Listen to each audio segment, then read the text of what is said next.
ನಮಾಮಿ ಶಂಕರ ಸದಾಶಿವ ಸಮಾರಂಭಂ ಶಂಕರಾಚಾರ್ಯ ಮಧ್ಯಮಾಂ ಅಸ್ಮದಾಚಾರ್ಯ ಪರ್ಯಂತಂ ವಂದೇ ಗುರು ಪರಂಪರಾ ಶ್ರುತಿ ಸ್ಮೃತಿ ಪುರಾಣಾನಾಂ ಆಲಯಂ ಕರುಣಾಲಯಂ ನಮಾಮಿ ಭಗವತ್ಪಾದಂ ಶಂಕರಂ ಲೋಕಶಂಕರಂ. ನಾಡಿನ ಸಮಸ್ತ ವೀಕ್ಷಕ ಬಂಧುಗಳ ಪಾದಾರವಿಂದಗಳಿಗೆ ನನ್ನ ಶಿರಸಾಷ್ಟಾಂಗ ನಮಸ್ಕಾರಗಳು. ಬನ್ನಿ ಇವತ್ತಿನ ಪಂಚಾಂಗ ಫಲ ನೋಡೋಣ. 14ನೇ ತಾರೀಕು ಜನವರಿ 2026 ಶುಕ್ರವಾರ, ಶ್ರೀ ವಿಶ್ವಾವಸನಾಮ ಸಂವತ್ಸರೆ, ಉತ್ತರಾಯಣೆ, ಹೇಮಂತ ಋತು, ಪುಷ್ಯಮಾಸೆ, ಕೃಷ್ಣ ಪಕ್ಷದ ತ್ರಯೋದಶಿ, ಮೂಲಾ ನಕ್ಷತ್ರ, ಧ್ರುವಯೋಗ, ಗರಜ ಕರ್ಣ. ಇವತ್ತಿನ ಪಂಚಾಂಗ ಫಲ ವಿಶೇಷವಾಗಿ ಮೂಲಾ ನಕ್ಷತ್ರ ಶುಕ್ರವಾರ, ತ್ರಯೋದಶಿ 16ನೇ ತಾರೀಕು, ಗುರುಚಂದ್ರ ದೃಷ್ಟಿ, ವಿಶೇಷ ಮಹಾಪ್ರದೋಷ. ಮಕ್ಕಳೇ ನೋಡಿ, ಕೆಲವು ಮುಹೂರ್ತಗಳು ತಾನಾಗಿ ಕೂಡಿ ಬರ್ತವೆ. ನಮಗೂ ಕೂಡ ಅದ್ರ ಬಗ್ಗೆ ಅವಗಾಹನೆ ಇರೋಲ್ಲ, ಅದ್ರ ಮೇಲೆ ಇರಬೇಕು ಪ್ರಜ್ಞೆ. ಸೊ ಇಂಥ ದಿನ ಕೂಡಿ ಬರೋದು ಅದ್ಭುತ. ದಾನಗಳಿಗೆ, ನಿರ್ಗತಿಕರಿಗೆ, ಬಡವರಿಗೆ, ನಿರಾಶ್ರಿತರಿಗೆ. ಯಾರೋ ಡ್ರೈವರ್, ಟ್ಯಾಕ್ಸಿ ಡ್ರೈವರ್, ಒಂದು ಹಣ್ಣು ಕೊಡಿ. ಯಾರೋ ನಿಮ್ಮ ಮನೆಯಾಗ ಕೆಲ್ಸಕ್ಕೆ ಬರ್ತಾರೆ, ಕಸ ಎತ್ತಲಿಕ್ಕೆ ಬರ್ತಾರೆ. ಇವತ್ತು ಅಂಥದ್ದೊಂದು ಸಿಸ್ಟಮ್ ಮಾಡಿಟ್ಬಿಟ್ಟಿದ್ರೆ ಕಸ ಗುಡಿಸ್ಲಿಕ್ಕೆ ಬರ್ತಾರೆ, ರೋಡ್ ಕ್ಲೀನ್ ಮಾಡೋದು ಬರ್ತಾರೆ, ಡ್ರೈವರ್ ಆಗಿ ಬರ್ತಾರೆ, ಕ್ಲೀನರ್ ಆಗಿ ಬರ್ತಾರೆ, ಮನೆ ಕೆಲಸದವರಾಗಿ ಬರ್ತಾರೆ, ಸೆಕ್ಯೂರಿಟಿ ಆಗಿ ಸಿಗ್ತಾರೆ. ಇಂಥ ದಿನಗಳು ಅದ್ಭುತ ಮಕ್ಕಳೇ. ಅದರಲ್ಲೂ ಮುಖ್ಯವಾಗಿ ಶುಕ್ರವಾರ ಮೂಲ ಗಣಪತಿ ಸಂಖ್ಯೆ, ಮಹಾಪ್ರದೋಷ ಕೂಡು ಬಂದಿರತಕ್ಕಂಥದ್ದು. ಮಕ್ಕಳಿಗೇನಾದರೂ ನಿಮ್ಮ ಮಕ್ಕಳಲ್ಲಿ ದೋಷ ಇದೆ, ವಿದ್ಯಾ ದೋಷ ಇದೆ, ಬುದ್ಧಿ ದೋಷ ಇದೆ, ಆಲೋಚನಾ ದೋಷ ಇದೆ, ಗಮ್ಯ ದೋಷ ಇದೆ, ಇಂಥ ದಿನ ಅದ್ಭುತ. ಪ್ರಾರ್ಥನಾ, ಇದು ಬಂದು ದಾನದಲ್ಲಿ ಪ್ರಾರ್ಥನಾ ಅಂತ ಹೇಳ್ತದೆ. ಭಗವಂತನಿದ್ದಾನೆ, ನಮ್ಮಲ್ಲಿರೋ ಆ ಲೋಪವನ್ನ ಒಂದು ಸ್ವೆಟರ್ ಹಾಕಿದಾಗೆ ಚಳಿ ತಡೆಯೋಕ್ಕಾಗಲ್ಲ. ಪ್ರಕೃತಿನ ನಿಯಮವನ್ನ ತಡಿಲಿಕ್ಕಾಗುತ್ತಾ ಇಲ್ಲ. ಒಂದು ಸ್ವೆಟರ್, ಒಂದು ಮಂಗಿ ಕ್ಯಾಪು, ಒಂದು ಮಫ್ಲರು, ಈ ಥರ ಸುತ್ತಕೊಡ್ತೇವೆ. ಸೊ ಅಂಥ ಒಂದು ಛಾಯೆಗೆ ಮಾಡ್ಕೊಳ್ತಕ್ಕಂಥ ಪರಿಹಾರ. ಸೊ ಗೊತ್ತಿಲ್ಲದು ನಮ್ಮ ಮಕ್ಕಳಲ್ಲಿ ಕೆಲವೊಂದು ಲೋಪ ದೋಷ, ಕೇಳ್ತಿಲ್ಲ, ಮಾಡ್ತಿಲ್ಲ, ನಿಲ್ತಿಲ್ಲ, ವಿದ್ಯೆ ಸರಿಯಾಗಿ ಅಂಟ್ತಿಲ್ಲ. ಭಗವಂತ ನೀನೇ ದಾರಿ ತೋರಿಸು ಅಂತೇಳಿ ಇವತ್ತೊಂದು ಯಾರು ಅಂಗನವಾಡಿ ಮಕ್ಕಳು, ಸರ್ಕಾರಿ ಶಾಲೆ ಮಕ್ಕಳು ಅಂಥವ್ರಿಗೆ ಕೊಡಿ. ಹೋಗ್ಬಿಟ್ಟು ಮಾಡಿ ವ್ಯವಸ್ಥೆ ತುಂಬ ಒಳ್ಳೇದಾಗ್ತಕ್ಕಂಥದ್ದು. ಯಾರಾದರೂ ಗಾರ್ಮೆಂಟ್ಸ್ ಸ್ತ್ರೀ, ಅವ್ರಿಗೇನಾದರೂ ಉಡಿ ತುಂಬಿಸೋದು, ಮಡ್ಲಕ್ಕಿ ತುಂಬಿಸೋದು, ಹಣ್ಣು ಕಾಯಿ ಸ್ವಲ್ಪ ರೇಷನ್ ಕೊಡೋದು, ಈ ಥರದ್ದು ಮಾಡಿ ಮಕ್ಕಳ ಮಹಾಪ್ರದೋಷಕ್ಕೂ ಒಂದು ಸಾರ್ಥಕತೆ ಬರುತ್ತೆ. ಅದು ನಿಮ್ಮ ಧರ್ಮ. ಇದು ಹೇಗೆ ಗೊತ್ತರ ಮಕ್ಕಳೇ, 2 ಲೋಟ ನಮ್ಮನ್ನು ಭಗವಂತ ಸೃಷ್ಟಿ ಮಾಡಿ ಕಳಿಸೋವಾಗಲೇ ಒಂದರಲ್ಲಿ ಪಾಪ ಪುಣ್ಯ ಅಂತ ಹಾಕ್ಬಿಟ್ಟಿರ್ತಾನೆ. ಅದಷ್ಟೇ ನಮ್ಮ ಕೈಯಲ್ಲಿದೆ. ಪುಣ್ಯವನ್ನು ಹೆಚ್ಚಿಸ್ಕೊಳ್ಳೋದ, ಪಾಪವನ್ನು ಹೆಚ್ಚಿಸ್ಕೊಳ್ಳೋದ, ಧರ್ಮವನ್ನು ಹೆಚ್ಚಿಸ್ಕೊಳ್ಳೋದ, ಅಧರ್ಮವನ್ನು ಹೆಚ್ಚಿಸ್ಕೊಳ್ಳೋದ. ಹೌದು, ನೀವು ಮಾಡಿ. ನೀವು ನಿಮಗೆ ಕಮ್ಮಿ ಮಾಡೋಕ್ಕಾಗಲ್ಲ. ಈ ವಿಷವನ್ನು ಜಾಸ್ತಿ ಮಾಡ್ಕೋಬೋದು. ಮೋಸ ಮಾಡೋದು, ದಗ ಮಾಡೋದು, ದೋಚೋದು, ಅದು ಬಿಡಿ ಮಾಡ್ಕೋತಾರೆ. ಅವ್ರು ಯಾರೋ ಮಾಡ್ಕೋತಾರೆ. ನಮಗೆ ಆ ಯೋಚನೆ ಸಮೇತ ಬರೋಲ್ಲ. ನಮ್ಮ ಕೈಲಾಗಿದ್ದು ಬೊಗಸೆ ಅಷ್ಟು ಮಕ್ಕಳೇ. ಹೋಗ್ಬಿಟ್ಟು ದಾನಾತ್ ಧರ್ಮಾತ್ ಭಗವಂತ ಅಲ್ಲಿದ್ದಾನೆ. ನೀವು ನಿಮ್ಮ ಪಾಡಿಗೆ ಮಾಡಿ. ಎಲ್ರಿಗೂ ಈ ರೀತಿ ಭೂತಾಯಿ ನೋಡು ಸಂಕಲ್ಪ ಸಿಗೋಲ್ಲ. ಇವತ್ತಂಥದ್ದೊಂದು ಮಾಡ್ಕೊಳ್ಳಿ ಅಂತ ಹೇಳ್ತಾ, ನಾವು ಏನು ಮಾಡ್ತಿದ್ದೇವೆಯೋ ಅದನ್ನು ಮಕ್ಕಳು ಗಮನಿಸ್ತಿರ್ತಾರೆ. ನೆನ್ಪಿಟ್ಕೊಳ್ಳಿ ಮಕ್ಕಳ. ನಮ್ಮ ಮಕ್ಕಳಲ್ಲಿ ಅಂಥದ್ದೊಂದು ಚೈತನ್ಯ. ಯಾರಾದರೂ ಬಂದರೆ ನಾವು ಕರೆದು ಕುಂದಿರಿಸಿ ಅವ್ರಿಗೊಂದು ತಿಂಡಿ ಕೊಡೋದು, ಪ್ರಸಾದ ಕೊಡೋದು, ಎಲ್ಲಾದರೂ ಹೋದರೆ ಇನ್ನೊಬ್ರಿಗೆ ಗೌರವ ಕೊಡೋದು, ಗೌರವದಿಂದ ಮಾತನಾಡೋದು, ಗೌರವದಿಂದ ನಡ್ಕೊಳ್ಳೋದು, ಧರ್ಮಬದ್ಧವಾಗಿ ನಡ್ಕೊಳ್ಳೋದು, ನ್ಯಾಯಬದ್ಧವಾಗಿ ನಡ್ಕೊಳ್ಳೋದು. ನಾವು ಮೋಸಗಾರರಾಗಿದ್ರೆ ನಮ್ಮ ಮಕ್ಕಳು ಅದರ ಡಬಲ್ ಮೋಸಗಾರರು. ನೀವು ನೋಡಿ, ಕೆಲವು ರೌಡಿಗಳ ಮಕ್ಕಳು ಅಪರೂಪ. ಬಿನ್ ಲ್ಯಾಡನ್ ಮಗ, ಸದಾಮ್ ಹುಸೇನ್ ಮಗ, ಯೋಚನೆ ಮಾಡಿ ನೋಡಿ. ಮೂರ್ಖರ ಮಗ ಮೂರ್ಖರೇ. ಪಾಂಡು ಮಹಾರಾಜ ಧರ್ಮವಂತ, ತನ್ನ ಅಣ್ಣನಿಗೋಸ್ಕರ ಪಟ್ಟವನ್ನ ತ್ಯಾಗ ಮಾಡ್ದವನು. ಅಣ್ಣ ಇರ್ಬೇಕಾದ್ರೆ ನಾನು ಪಟ್ಟದಲ್ಲಿ ಕುತ್ಕೋಬೇಕು. ಹೌದು, ಅಲ್ಲೊಂದು ವಯಸ್ಸು ಬಂದಾಗ ಮಾತುಕತೆ ಆಗುತ್ತೆ. ಧೃತರಾಷ್ಟ್ರನಿಗೆ ಹುಟ್ಟಿನಿಂದಲೇ ಅಂಧತ್ವ ಇರೋದ್ರಿಂದ ಆತನಿಗೆ ಅರ್ಹತೆ ಇಲ್ಲ. ಒಂದು ಪಟ್ಟಕ್ಕೆ ಕುತ್ಕೋಬೇಕು ಅಂದ್ರೆ ಕೆಲವು ಅರ್ಹತೆಗಳಿರುತ್ತೆ. ಒಂದು ರಾಜ ಆಗ್ಬೇಕು ಅಂದ್ರೆ ನಿತ್ಯ ಜನಗಳ ಜೊತೆ ಕುಳಿತುಕೋಬೇಕು, ವಿಚಾರಿಸ್ಬೇಕು, ನೋಡ್ಬೇಕು ಅವನ ಸ್ಥಿತಿ ಗತಿ ಇತಿ ಮಿತಿ ಅಂತಸ್ತು, ಅವನ ನೋವುಗಳು ದುಃಖಗಳು ಸಮಸ್ಯೆಗಳಿಗೆ ಅವನು ನಿಂತ್ಕೋಬೇಕು. ಸಾವಿರಾರು ಮಂದಿ ಬರ್ತಿರ್ತಾರೆ, ಸಾಮಂತರು ಬರ್ತಿರ್ತಾರೆ, ಪಾಳೆಗಾರರು ಬರ್ತಿರ್ತಾರೆ, ವ್ಯವಹಾರಸ್ಥರು ಬರ್ತಿರ್ತಾರೆ, ಶ್ರೇಷ್ಠಿಗಳು ಬರ್ತಿರ್ತಾರೆ, ಪಂಡಿತರುಗಳು ಬರ್ತಿರ್ತಾರೆ. ಎಷ್ಟು ಅವನು ಕೆಲಸ ಇರುತ್ತೆ ಗೊತ್ತಾ ಒಬ್ಬ ರಾಜ ಅಂದವನಿಗೆ. ಮೈಯೆಲ್ಲಾ ಕಣ್ಣಾಗಿರ್ಬೇಕು. ಅಂಥದ್ರಲ್ಲಿ ಇರುವ ಒಂದು ಅಂಗವೇ ಅಂಧತ್ವದಲ್ಲಿದೆ. ಏನ್ ಮಾಡೋದು ಅಂತ ಅಲ್ಲೊಂದು ಚರ್ಚೆ ನಡೆಯುತ್ತೆ.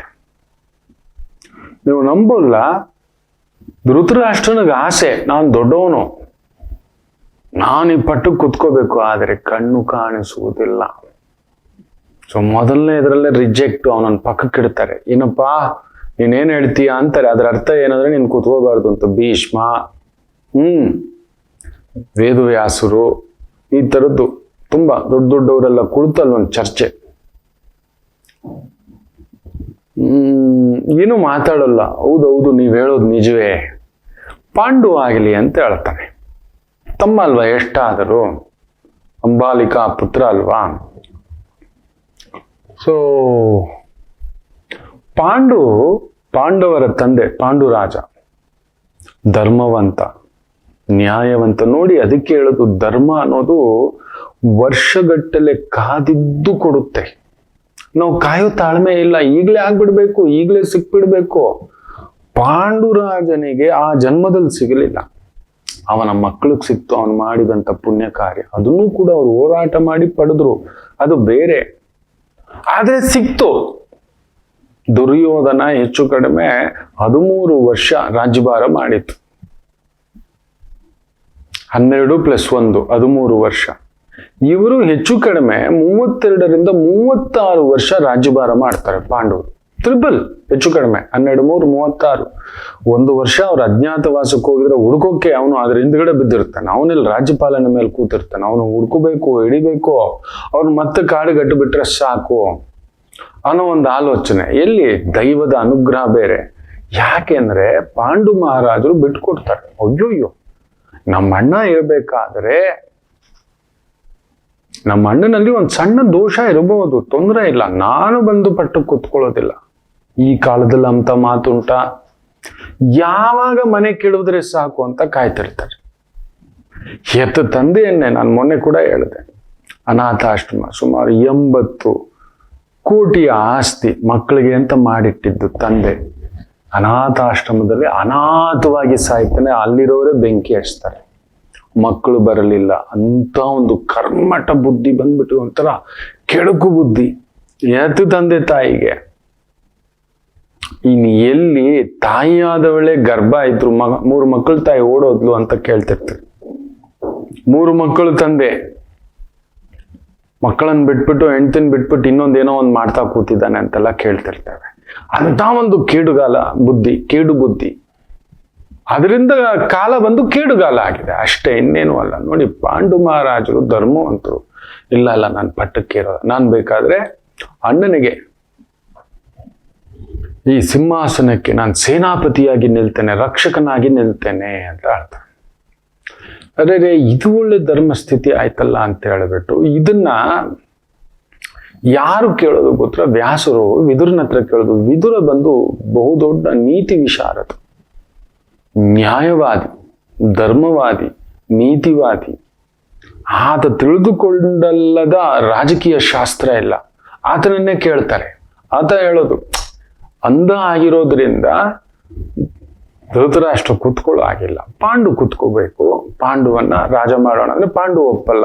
ಅಲ್ಲಪ್ಪ, ಈಗ ಒಳ್ಳೆ ಧರ್ಮ ಸಂಕಟ ಬಂದ್ಬಿಟ್ಟಿದೆ, ಒಂದು ಕೆಲಸ ಮಾಡು, ನೀನು ಕೂಡ ವ್ಯಾಸನ ಪುತ್ರನೇ, ನೀನ್ ಸೇವಕನ ಹುಟ್ಟಿರ್ಬೋದು, ಆದರೆ ಸೇವಕಿಗೆ ಹುಟ್ಟಿದ್ರು ಕೂಡ ನೀನೂ ಕೂಡ ಒಂದು ರೀತಿಯಲ್ಲಿ ತಮ್ಮನೇ ಆಗ್ತಿ ಧೃತರಾಷ್ಟ್ರರಿಗೆ, ಪಾಂಡು ಮಹಾರಾಜನಿಗೆ. ಅದರಿಂದ ನಿನಗೂ ಅರ್ಹತೆ ಇದೆ ಅಂತ ಭೀಷ್ಮರು, ವೇದವ್ಯಾಸರು ಎಲ್ಲ ಹೇಳಿದ್ರೆ ವಿದುರರು ಹೇಳ್ತಾರೆ, ಸಾಧ್ಯ ಇಲ್ಲ, ನಾನೊಬ್ಬ ಸೇವಕಿಯ ಪುತ್ರ, ನಾನು ರಾಜವಂಶಸ್ಥದಲ್ಲಿ ಹುಟ್ಟಿಲ್ಲ, ನನ್ನ ತಾಯಿ ರಾಜಮಾತೆಯಲ್ಲ, ರಾಜಕುಲದವಳಲ್ಲ, ನನ್ನಲ್ಲಿ ಆ ಧೈರ್ಯ ಶಕ್ತಿ, ಇಚ್ಛಾಶಕ್ತಿ ಇಲ್ಲ. ನೋಡಿ, ಸೇವಕ ಏನಕ್ಕೆ ಶೂದ್ರವರ್ಣ ಅಂತ ಒಂದು ಮಾತು ಹೇಳ್ತಿದ್ರು ಅಂದ್ರೆ, ಒಬ್ಬ ಸೇವಕನ ಬುದ್ಧಿ ಸೇವಕನಂತೆಯೇ ಇರುತ್ತೆ. ಕೆಲವು ನಿರ್ಧಾರ ತಗೋಬೇಕಾದ್ರೆ ಅವ್ನು ಮುನ್ನುಗ್ಗಲ್ಲ. ಅಯ್ಯೋ ಯುದ್ಧನ, ಸೇನಾಪತಿ ಬುದ್ಧಿ ಇಲ್ಲ, ಕ್ಷತ್ರಿಯ ಬುದ್ಧಿ ಇಲ್ಲ, ವ್ಯಾಪಾರಿ ಬುದ್ಧಿಯೂ ಇಲ್ಲ. ಇಡೀ ದೇಶ ನಡಿಬೇಕು ಅಂದ್ರೆ ವ್ಯಾಪಾರ ನಡೆದು ಅದಕ್ಕೆ ಬೇಕಾದಂತ ಸುಂಕ ಕಲೆಕ್ಟ್ ಮಾಡಿ ತಗೊಬಂದು ಟ್ಯಾಕ್ಸ್ ಕಟ್ಟಬೇಕು ಅವನು. ಇವತ್ತು ಟಾಟಾ, ಬಿರ್ಲಾ, ಅಂಬಾನಿ, ಅದಾನಿ ಇವರೆಲ್ಲ ಕಟ್ಟೋ ಟ್ಯಾಕ್ಸ್ಗಳ ಲೆಕ್ಕ ಹಾಕೊಳ್ಳಿ. ಹೆಚ್ಚು ಕಡಿಮೆ ನಮ್ಮ ಒಂದು ರಿಲಯನ್ಸು ಒಂದು 80,000-87,000 ಕೋಟಿ, 90,000 ಅನ್ಕೊಳ್ಳೋಣ, ಆದ್ರೂ 80,000, ನಾನು ಸೆಂಟ್ರಲ್ ಇಡ್ತಾನೆ, 85,000 ಕೋಟಿ ಟ್ಯಾಕ್ಸ್ ಅನ್ನ ನಮ್ಮ ಭಾರತ ಸರ್ಕಾರಕ್ಕೆ ಕಟ್ಟುತ್ತದೆ ಪ್ರತಿ ವರ್ಷ. ಕಡಿಮೆ ಅಂದ್ರು. ಇನ್ನು ITC ತಗೊಳ್ಳಿ, ಅದಾನಿ ತಗೊಳ್ಳಿ, ಟಾಟಾ ತಗೊಳ್ಳಿ, ಬಿರ್ಲಾ ತಗೊಳ್ಳಿ, ಇವರೆಲ್ಲ ಎಷ್ಟು ಟ್ಯಾಕ್ಸ್ ಕಟ್ಬೋದು ಅಂತ ಲೆಕ್ಕ ಹಾಕೊಳ್ಳಿ. ಅವ್ರು ಕಟ್ಟೋ ಟ್ಯಾಕ್ಸ್ ಇಂದಲೇ ಗವರ್ಮೆಂಟ್ ನಡೆಯೋದು. ಈ ರೋಡು ಇನ್ನೊಂದು ಅಂತ ಟ್ಯಾಕ್ಸ್ ಕಲೆಕ್ಷನ್ ಅವರೇ ಒಂದು ರೀತಿಯಲ್ಲಿ, ವೈಶ್ಯರು, ವ್ಯಾಪಾರಸ್ಥರು ಅನ್ನತಕ್ಕಂಥದ್ದು. ಅಂತ ಬುದ್ಧಿಯೂ ನನ್ನ ಹತ್ರ ಇಲ್ಲ, ಬರೋಲ್ಲ.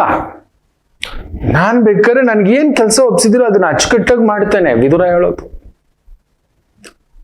ಅಯ್ಯೋ ಹಿಂಗ್ ಹೇಳ್ಬಿಟ್ರೆ ಹೇಗಪ್ಪ ಮತ್ತೆ ಈ ಪೀಠಕ್ಕೆ ಅಂದಾಗ, ಆಗ ಆತನೇ ನೀನೇ ಹೇಳ್ಬೇಕು ಪರಿಹಾರ ಅಂದಾಗ, ಏನು ನಮ್ಮ ಅಣ್ಣನಿಗೆ, ದೊಡ್ಡಣ್ಣನಿಗೆ ಕಣ್ಣತನೇ ಕಾಣಿಸೋದಿಲ್ಲ, ಅವನೇ ಚಕ್ರವರ್ತಿ ಆಗ್ಲಿ, ನಾನು ಅವನಿಗೆ ಕಣ್ಣಾಗಿ ರಾಜ್ಯಾಡಳಿತಕ್ಕೆ ಮಾರ್ಗದರ್ಶನ ಮಾಡುತ್ತೇನೆ ಅಂತ ಹೇಳ್ತಾರೆ. ಪಾಂಡು ಮಹಾರಾಜರು ಬಿಟ್ಟು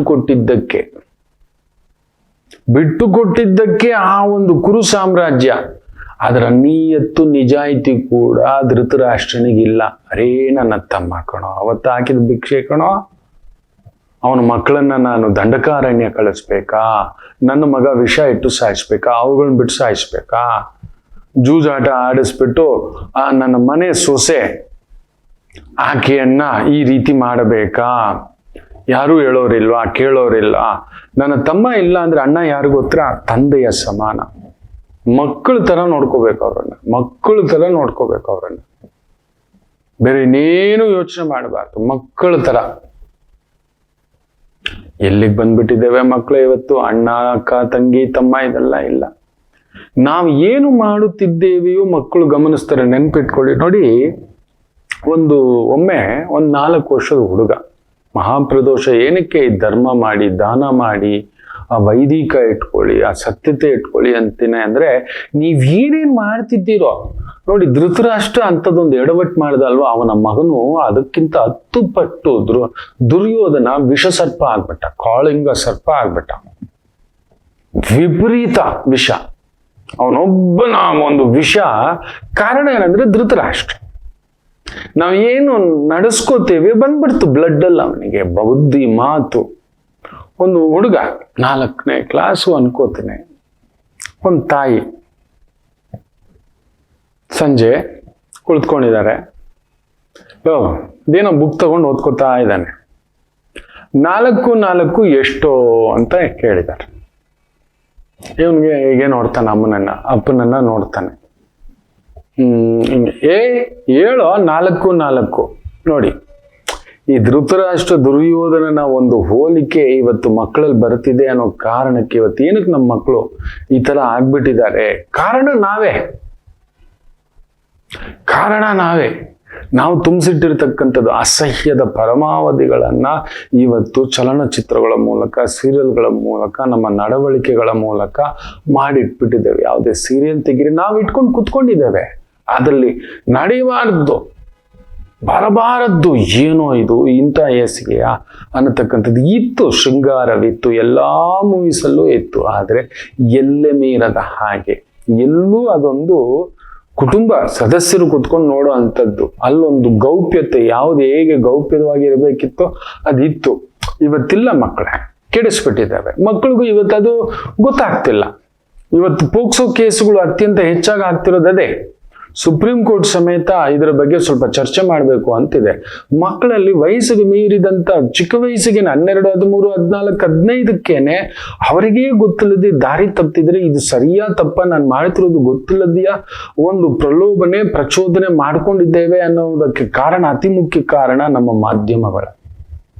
ಯಾವ್ದನ್ನು ತೋರಿಸ್ಬೇಕು, ಯಾವ್ದನ್ನು ತೋರಿಸ್ಬಾರ್ದು, ನಾವು ಏನ್ ಮಾಡ್ಬಿಟ್ಟಿದ್ವಿ, ಹಾಕೊಂಡು ಕುತ್ಕೋ. ನೀವು ಅಸಹ್ಯದ ಪರಮಾದ ಕಿರಿಚಾಟ, ಒಳದಾಟ, ಬಡದಾಟ, ಏನೇನೋ ಬರುವಂಥದ್ದು ಬಂದ್ಬಿಟ್ಟಿದ್ದಾವೆ. ಏನನ್ನು ತಿದ್ದುತ್ತಿದ್ದೇವೆ ಮಕ್ಕಳಲ್ಲಿ. ಇನ್ನೇನಾಗುತ್ತೆ ಸಹಜ, ಅವ್ರಿಗೇನ್ ಗೊತ್ತಿದೆ, ಮಕ್ಕಳು ಎಂಟಿ ಬೌಲ್ ಅವರು. ನಾವೇನ್ ತುಂಬಿಸ್ತೇವೆ, ನಾವೇನ್ ಮಾಡ್ತಿದ್ವಿ ಅದನ್ನೇ ನೋಡ್ತಾರೆ. ಧೃತರಾಷ್ಟ್ರನನ್ನ ನೋಡಿಯೇ ಅವನ ಆ ಅಂಶ ದುರ್ಯೋಧನ ನೋಡಿ. ಹುಡುಗನನ್ನ ತಾಯಿ ಕೇಳ್ತಾಳೆ 4 + 4 ಎಷ್ಟೋ ಅನ್ನತಕ್ಕಂಥದ್ದು. ಈ ಹುಡುಗ ಅಮ್ಮ 10 ಅಂದ. ಯೋಚನೆ ಮಾಡ್ಬಿಟ್ಟು, ದುಡ್ಡು ಕಷ್ಟಪಟ್ಟು ನಿನಗೆ ಸ್ಕೂಲಿಗೆ ಸೇರಿಸಿ, ಟ್ಯೂಷನ್ಗೆ ಹಾಕಿ, ಕೋಚಿಂಗ್ ಕೊಟ್ಟು, ಕೇಳಿದೆಲ್ಲ ಕೊಟ್ಟು 4 ಎಷ್ಟೋ ಅಂದ್ರೆ ಇರ್ಮಾ ಹೀಗೆ ಅಂದ. 10 ಅಮ್ಮ ಅಂದ. ತಿರ್ಗಾ ಏನೋ ನಿಮ್ಮ ಅಪ್ಪನ ತರ ಆಡ್ತೀಯಲ್ವೇನೋ ಅಂತ. ಪಾಪ ಪುಣ್ಯಾತ್ಮ ಶಿವ ಅಂತ ನನ್ನ ತರ ಕೂತಿದ್ದಾನೆ. ಏನ್ ಹೇಳಿ, ಶಿವ ಅಂತ ಕೂತಿದ್ದಾನೆ, ಏನು ಮಾತಾಡ್ದ. ಅವ್ನು ನೋಡ್ತಿದ್ದಾನೆ. ನಾನೇನೋ ಮಾಡಿದೆ, ಮಗನಿಗೆ ಅವನು ಹೇಳ್ಕೊಟ್ಟಿಲ್ಲ 4 10 ಅಂತ.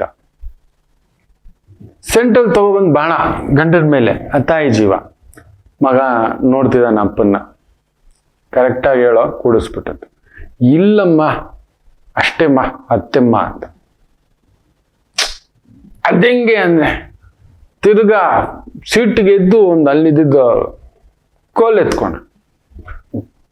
ಏನಂದ್ರೆ 4 ಅತ್ತ ಅಂತ. ಯಾಕೆ ಟೆನ್ಷನ್ ಮಾಡ್ಕೋತೀಯ, ಈಗ ನಾನು ಏನು ಹೇಳಿದ್ರು ನಿನಗೆ ತಪ್ಪಾಗೆ ಕಾಣಿಸುತ್ತೆ. ನಾನು ಈ ರಜಾ ಬೇರೆ, ಈ ದಸರಾ ರಜಾ ಆ ಟೈಮ್ನಲ್ಲಿ ಒಂದು 15 ದಿನದಿಂದ ನೋಡ್ತಿದ್ದೀನಿ. ನೀನು ಹಂಗ ಹೋಗ್ತೀಯ. ತರಕಾರಿ ಮಾರೋನ್ ಬಂದಿದ್ದ ಮೊನ್ನೆ, ನೋಡಿದೆ. ಎಷ್ಟು ಕೆಜಿ ಆಲೂಗಡ್ಡೆ ಅಂದೆ. 10 ರೂಪಾಯಿ ಅಂದ. 8 ರೂಪಾಯಿ ಅಂದೆ. 10 ರೂಪಾಯಿ ಅಂದ. 8 ರೂಪಾಯಿ ಅಂದೆ. ಸರಿ ಅಂದ. 8 ರೂಪಾಯಿ ಕೊಟ್ಟೆ. ಮತ್ತೆ ಇನ್ನೊಂದ್ ದಿನ ನೋಡಿದೆ, ಟೊಮ್ಯಾಟೊ ಬಂದ. 10 ರೂಪಾಯಿ. 8 ರೂಪಾಯಿ ಅಂದೆ. ಇನ್ನೊಬ್ಬ ಯಾರೋ ಈರುಳ್ಳಿ, ಇನ್ನೊಬ್ಬ ಇನ್ನೊಂದೇನೋ. ದಿನ ನೋಡ್ತಿದ್ದೀನಿ. ನನ್ಗೆ ಅರ್ಥ ಆಗಿದ್ದೇನಂದ್ರೆ, ಅವನ 10 ಅಂದ್ರೆ ನೀನ್ 8 ಅಂತೀಯ. ಈಗ ನಾನು 4 8 ಅಂದ್ರೆ ನೀನ್ 6 ಅಂತೀಯ. ಅದಕ್ಕೆ ನಿನ್ನ ಲೆಕ್ಕ ಕರೆಕ್ಟೇ, ನನ್ನ ಲೆಕ್ಕನೂ ಕರೆಕ್ಟ್ ಆಗ್ಬೇಕು. ನಾನು ಯಾಕೆ ಸಿಕ್ಕಾಕೋಬೇಕು? ಅದರಿಂದ 4 10 ಹೇಳಿದ್ದೀನಮ್ಮ, ನೀನ್ 2 ತೆಗೆದು ಹೇಳ್ತೀಯ 8 ಅಂತ ಹೇಳ್ಬಿಟ್ಟು ಅಂತ. ಇದ್ರ ಅರ್ಥ ಆಯ್ತು ಅಂತ ಅನ್ಕೋತೇನೆ. ನೀವು ಮಕ್ಕಳ ಮುಂದ್ಗಡೆ ಯಾರು ಬಂದ್ರು ಬಾರ್ಗೇನು. 10 ರೂಪಾಯಿಂದ 8 ರೂಪಾಯಿ ಕೊಡು, 10 ರೂಪಾಯಿಂದ 8 ರೂಪಾಯಿ ಕೊಡು. 8 ಮಗನು ಅರ್ಥ ಮಾಡ್ಕೊ. ನಮ್ಮ ಅಮ್ಮನ್ಗೆ 10 ಅಂತ ಹೇಳ್ದ ಅಂದ್ರೆ -2 ಮಾಡೇ ಮಾಡ್ತಾಳೆ. ಅವನಿಗದ್ರ ಗೊತ್ತಿಲ್ಲ, ಅಮ್ಮ ಚೌಕಾಸಿ ಮಾಡ್ತಿದ್ದಾಳೆ ಅಂತ. ಅವನ ಕಣ್ಣಿಗೆ ಅರ್ಥ ಆಗಿದ್ದ ಹೇಗೆ? ಅಮ್ಮ -2 ಮಾಡ್ತಾಳೆ. ಈಗ ನಾನು 4 8 ಅಂತ ಹೇಳಿದ್ರೆ, ಅದೆಂಗೋ 8 -2 6 ಅಂತಾಳೆ ಅಂತ ಅವನ ಆಲೋಚನೆ. ನೋಡಿದ್ರ ಎಂತ ಹಬ್ಬ ಅರ್ಥ. ಯಾವುದನ್ನ ಎಲ್ಲಿ ಹೇಗೆ ಮಕ್ಕಳಿಗೆ ಅದು ಗೊತ್ತಿಲ್ಲ. ನಾವೇ ಕಲ್ಸಿರೋದು ಚೌಕಾಸಿ ಬುದ್ಧಿ. ಈಗ ಏನ್ ಮಾಡಿದ್ರು ಚೌಕಾಸಿ ಅಂತ ನಮ್ಮೇಲೆ ಅವನು ಅದನ್ನೇ ಮಾಡಿದ್ದ. ಅವನೀಗ ಅಮ್ಮನಿಗೀಗ ನಾನು 10 ಅಂತ ಹೇಳಿದ್ರೆ -2 ಮಾಡ್ಕೋತಾಳೆ ಅಂತ. ಸ್ವಲ್ಪ ಆಲೋಚಿಸಿ ಮಕ್ಕಳೇ, ಈ ಮಹಾಪ್ರದೋಷಕ್ಕೆ ಏನು ಮಾಡುತ್ತಿದ್ದೀರಿ? ನಿಮ್ಮ ಮಗ ದುರ್ಯೋಧನ ಆಗಬೇಕಾ? ಯೋಚನೆ ಮಾಡಿ ನೋಡಿ. ನಿಮಗೆ ಸೇರಿತು. ನಿಮ್ಮ ಮಗ ಒಳ್ಳೆ ಪ್ರಹ್ಲಾದರಾಗಬೇಕಾ? ನಿಮಗೆ ಸೇರಿತು. ನೀವು ಹೇಗೆ ನಡ್ಕೋತೀರೋ ಆ ರೀತಿ. ಯಾಕೆಂದ್ರೆ ಆ ಧೃತರಾಷ್ಟ್ರನಿಗೆ ಆ ನಿಯತ್ತು ನಿಜಾಯ್ತು ಒಂದಿನಾನೂ ಇರ್ಲಿಲ್ಲ. ಎಲ್ಲೋ ಕಾಡಲ್ಲಿ ಹುಟ್ಟಿದವ್ರು ಅವ್ರು ಕೊಡ್ಬೇಕಾ? ಕುಂತಿ ದೊಡ್ಡ ಗುರುಗಳ ಪರಂಪರೆ, ಋಷಿ ಪರಂಪರೆ, ನ್ಯಾಯವಾದಿಗಳು, ಧರ್ಮವಾದಿಗಳು, ಇವ್ರನ್ನೆಲ್ಲ ಇಟ್ಕೊಂಡು ಬರ್ತಾಳೆ. ತುಂಬಿದ ಸಭೆಗೆ ನೆನಪಿಟ್ಟುಕೊಳ್ಳಿ. ಆಕೆ ಕಾಡಲ್ಲಿರ್ತಾಳೆ ಗಂಡನ ಜೊತೆನಲ್ಲಿ. ಗಂಡ ತೀರ್ಕೋಬಿಟ್ಟ. ಸವತಿಯಾದಂಥ ಮಾದ್ರಿ ಕೂಡ ತಂಗಿ ಅಂತಿದ್ಲು, ಅವಳು ತೀರ್ಕೊಬಿಟ್ಲು. ಮಕ್ಕಳನ್ನ ಕರ್ಕೊಂಡು ಬರೋದು, ಯಾಕೆಂದ್ರೆ ಯಾರಿಗೋ ಹುಟ್ಟಿದ್ದು ನಮ್ಮದಲ್ಲಮ್ಮ, ಇದು ನಿನ್ನ ಗಂಡ ಸತ್ತೋದ್ಮೇಲೆ ನೀನ್ ನಮ್ಮವಳು ಅಲ್ಲವೇ ಅಲ್ಲ, ನಮ್ಮನವಳ ಅಲ್ಲವೇ ಅಲ್ಲ, ನಿನಗೆ ಯಾಕೆ ಈ ಜಾಗ ಕೊಡ್ಬೇಕು, ಇನ್ನೊಂದು ಕೊಡ್ಬೇಕು ಅಂದು ಬಿಟ್ರೆ ಅಂತ ಹೇಳಿ ತುಂಬುದಾದಂತ ಒಂದು ಗುರು ಕುಟುಂಬ. ಅದು ಕಾಲಕ್ಕೆ ಧರ್ಮರಾಯ ಹುಟ್ಟದ ಮೇಲೆ ಸುದ್ದಿ, ಹಿಂಗಾಯ್ತು ಹೀಗಾಯ್ತು ನಿಯೋಗ ಪದ್ಧತಿಯಿಂದ. ಅದು ಗೊತ್ತಿತ್ತು. ಪಾಂಡು ಮಹಾರಾಜರಿಗೆ ಶಾಪ ಆಗಿನೇ ಕಾಡಿಗೆ ಹೋಗಿ ನಿಂತ್ಕೊಬಿಟ್ಟಿತ್ತು. ಸೊ ಪಾಂಡು ಮಹಾರಾಜರಿಗೆ ಮಕ್ಕಳಾಗೋಲ್ಲ, ಸೇರೋ ಆಗಿಲ್ಲ ಹೆಂಡತಿ ಜೊತೆ. ಹಾರ್ಟ್ ಅಟ್ಯಾಕ್ ಇರೋರ್ಗೆ ಡಾಕ್ಟರ್ ಏನ್ ಹೇಳ್ತಾರೆ, ನೀನ್ ಎಕ್ಸೈಟ್ಮೆಂಟ್ ಆದಂದ್ರೆ ಮೇಲಕ್ಕೆ ಪರ್ಮನೆಂಟ್ ಆಗಿ ಹೋಗ್ಬಿಡುತ್ತೆ, ಎಕ್ಸೈಟ್ಮೆಂಟೇ ಆಗ್ಬೇಡಪ್ಪ ನೀನು. ಹಾರ್ಟ್ ಪಲ್ಸ್ ಬಕ್ಕ ಬಕ್ಕ ಬಕ್ಕ ಬಕ್ಕ ಅಂತ ತುಂಬಾ ಜನಕ್ಕೆ ಹಾರ್ಟ್ ಆಪರೇಷನ್ ಆಗೋರ್ಗೆ ಡಾಕ್ಟರ್ ಹೇಳೋದು ಒಂದು ಮೊದಲನೇದಾಗಿ ಡಮ್ಮು ಡಿಮ್ಮು ಆಗಿದೆ, ಹುಷಾರಪ್ಪ ನೀನು, ಎಕ್ಸೈಟ್ಮೆಂಟ್ ತಗೋಬೇಡ ಅಂತಾರೆ. ಪಾಂಡು ಮಹಾರಾಜನ್ಗೆ ಅಷ್ಟೇ heart attack. That is what happen. Excitement ಆಗಿ ಮಾದ್ರಿ ಜೊತೆನಲ್ಲಿ ನೋಡಿ ಅವನಲ್ಲಿ ಆಗ್ಬೇಕಿತ್ತು ಅರ್ಧ ಆಯುಷ್ಯ, ಚಿಕ್ಕ ವಯಸ್ಸು, ಸುಂದರವಾದ ಹೆಂಡತಿ, ಎರಡನೇ ಹೆಂಡತಿ, ಮಧ್ಯ ದೇಶದ ಯುವರಾಣಿ ಮದುವೆ ಆಗಿ ಬಂದಿದ್ದು.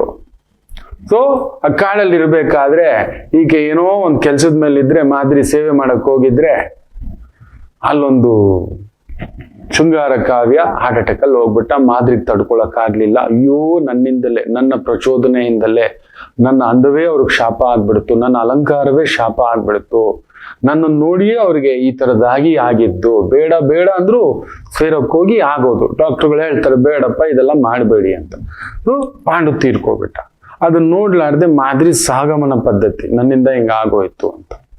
ಆದ್ರೆ ಅದಕ್ಕೆ ಮೊದಲೇ ಮಕ್ಕಳಾಗುತ್ತೆ, ಸೇರದೆಯೇ ಮಕ್ಕಳಾಗಬೇಕು. ಈಗ ಪಾಂಡು ಸೇರೋ ಆಗಿಲ್ಲ, ಆಗ ನಿಯೋಗ ಪದ್ಧತಿ ಇತ್ತು. ಅದನ್ನೆಲ್ಲ ಸುದ್ದಿ ತಲುಪಿಸ್ತಾ ಇರ್ತಾಳೆ ಕುಂತಿದೇವಿ. ನೆನ್ಪಿಟ್ಕೊಳ್ಳಿ, ಕುಂತಿಯಷ್ಟು ದೊಡ್ಡ ರಾಜಮಾತೆ ಇನ್ಯಾರೂ ಇಲ್ಲ. ಕಾಡಲ್ಲಿದ್ದರು, ನಾಡಲ್ಲಿದ್ದರು, ತನ್ನದು ತನ್ನ ಮಕ್ಕಳು ತನ್ನ ವಂಶವನ್ನ ಕಾಪಾಡಿಕೊಳ್ಳೋದ್ರಲ್ಲಿ ಆಕೆಗಿರುವ ಚಾಣಾಕ್ಷತೆ ಗಾಂಧಾರಿಗೂ ಇಲ್ಲ, ದ್ರೌಪದಿ ದೇವಿಗೂ ಇಲ್ಲ. ಕುಂತಿ ದೇವಿ ಇಲ್ಲ ಅಂದ್ರೆ ಮಹಾಭಾರತವೇ ನಡೆಯೋಲ್ಲ.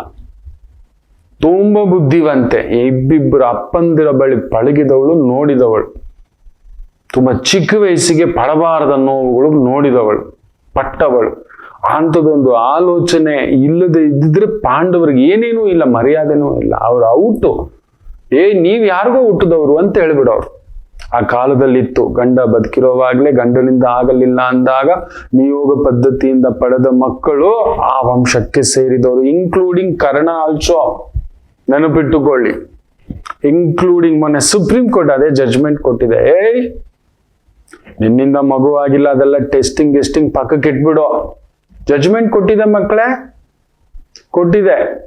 ಆಕಸ್ಮಿಕ, ನೈತಿಕ, ಅನೈತಿಕ ಇನ್ನೊಬ್ಬರಿಂದ ಮಗು ಹುಟ್ಟಿದೆ ಅಂದ್ರೆ ಆ ಮಗುವಿಗೂ ನೀನೇ ತಂದೆ ಅಂತ ಹೇಳುತ್ತೆ. ಆ ಮಗುವಿಗೂ ನೀನೇ ತಂದೆ ಅಂತ ಇತ್ತೀಚೆಗೆ ಸುಪ್ರೀಂ ಕೋರ್ಟ್ ಜಡ್ಜ್ಮೆಂಟ್ ಕೊಟ್ಟಿದೆ.